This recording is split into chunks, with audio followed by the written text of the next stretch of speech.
पहले प्रेम जाल में फंसाया, इसके बाद होटल में ले जाकर शारीरिक संबंध बनाए। फिर युवती ने जो कांड किया उसे सुनकर हर कोई हैरान रह गया, बल्कि वो शख्स भी सदमे में आ गया जिसने युवती के साथ होटल में शारीरिक संबंध बनाए थे। नमस्कार, मैं हूं प्रशांत रोला और आप देख रहे हैं क्राइम कथा।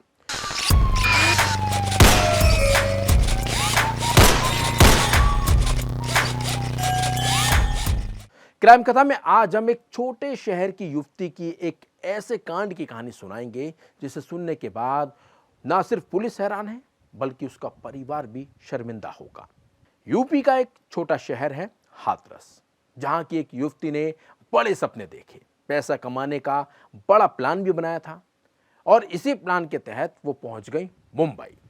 और मुंबई में उसने मेकअप आर्टिस्ट का काम शुरू भी कर दिया। धीरे धीरे वो पैसा कमाने भी लगी और इसी के बाद वो और पैसा कमाने के लिए पहुंच गई दुबई। दुबई में भी वो काम करती रही, पैसा कमाती रही, लेकिन अचानक ऐसा कुछ हुआ उसके साथ कि वो वापस भारत आ गई अपने घर, यानी कि हाथरस। इस दौरान फिर उसने एक नमकीन व्यापारी से संपर्क साधा। वो उस नमकीन व्यापारी को पिछले 2 साल से जानती भी थी, लेकिन बाहर जाने की वजह से इन दोनों का संपर्क नहीं हो पाया था। लेकिन पैसा कमाने के चक्कर में ये युवती एक बड़ा प्लान बना रही थी किसी को फंसाने के लिए। इसी के तहत उसने व्यापारी से फिर संपर्क साधा। व्यापारी को अपने जन्मदिन में उसने इनवाइट किया और फिर व्यापारी के साथ ही अपना जन्मदिन मनाने के लिए पहुंच गई Mathura. World-class faculty, cutting-edge labs and immersive learning. A vibrant campus life beyond the classroom. SGT University, nurturing future leaders. Mathura में एक होटल में इन्होंने रूम लिया और फिर वहां पर इन दोनों ने जन्मदिन को सेलिब्रेट करा और इसी दौरान युवती और व्यापारी के बीच शारीरिक संबंध बने। व्यापारी खुश था, उसे लगा कि ये तो सच्चा प्यार मिल गया, लेकिन युवती के दिमाग में कुछ और ही चल रहा था। क्योंकि युवती के जो दिमाग में चल रहा था उसके बारे में व्यापारी ने कभी सोचा भी नहीं था। सुबह हुई, दोनों अपने अपने घर चले गए। इसके कुछ दिन बाद युवती ने अपना जो चेहरा था, जो छिपा रखा था, उसको दिखाना शुरू कर दिया। यानी कि वो व्यापारी को ब्लैकमेल करने लगी। वो भी किसके जरिए? उस अश्लील वीडियो के जरिए। और फिर उसने डिमांड कर डाली व्यापारी से 5 लाख रुपए की। उसने बोला कि अगर 5 लाख रुपए नहीं दिए तो वो वीडियो जो है उसको शेयर कर देगी, सब में उसके परिवार वालों को दिखा देगी, शहर में वायरल कर देगी, जिससे व्यापारी डर गया। हालांकि उसने पैसे देने से मना कर दिया।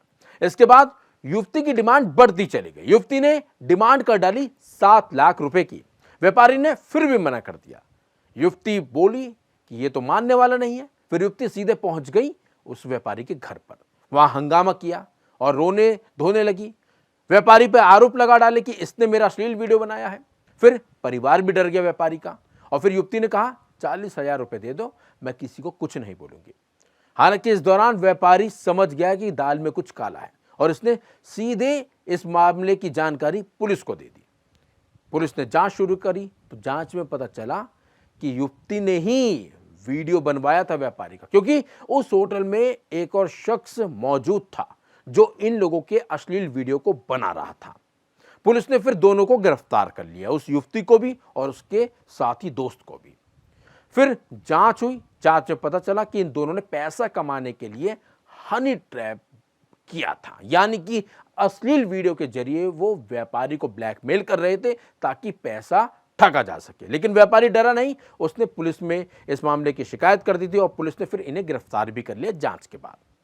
और जांच में यह भी पता चला है कि जो युवती थी इस समय ये बेरोजगार थी, इस पर कुछ नहीं था और इस बेरोजगारी से दूर होने के लिए ही उसने इस घिनौनी वारदात को अंजाम दिया था, इस गंदे काम को अंजाम दिया था और हनी ट्रैप के जरिए ही वो पैसा कमाने में लग गई थी। खबर तो यह भी है कि युवती और युवक ने यह सोच लिया था अगर व्यापारी पैसा देता तो वो इसी तरह और लोगों को भी फंसाते चले जाते, लेकिन ऐसा हुआ नहीं और वो पहुंच गए सलाखों के पीछे।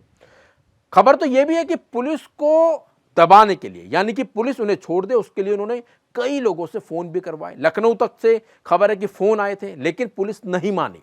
पुलिस ने इन लोगों को सलाखों के पीछे डाल दिया और अब ये सलाखों के पीछे पहुंच चुके हैं, अपने किए की सजा भुगत रहे हैं। लेकिन ये घटना उन लोगों के लिए एक एग्जाम्पल है जो इन लोगों के चक्कर में फंस जाते हैं, डर के मारे पैसे दे भी देते हैं और सब कुछ अपना गवा बैठते हैं। तो हम आपसे यही अपील करते हैं, ऐसे लोगों के कभी जाल में ना फंसें। अगर फंस भी गए हैं तो डरे नहीं, बल्कि जाकर सीधे इस मामले की जानकारी पुलिस को दें, ताकि ये लोग सलाखों के पीछे पहुंच सकें और लोगों को अपना शिकार ना बना सकें। बस हम आपसे यही अपील करते हैं। ऐसे ही एक और कहानी लेकर हम आगे भी आएंगे क्राइम कथा में। देखते रहिए लाइव हिंदुस्तान।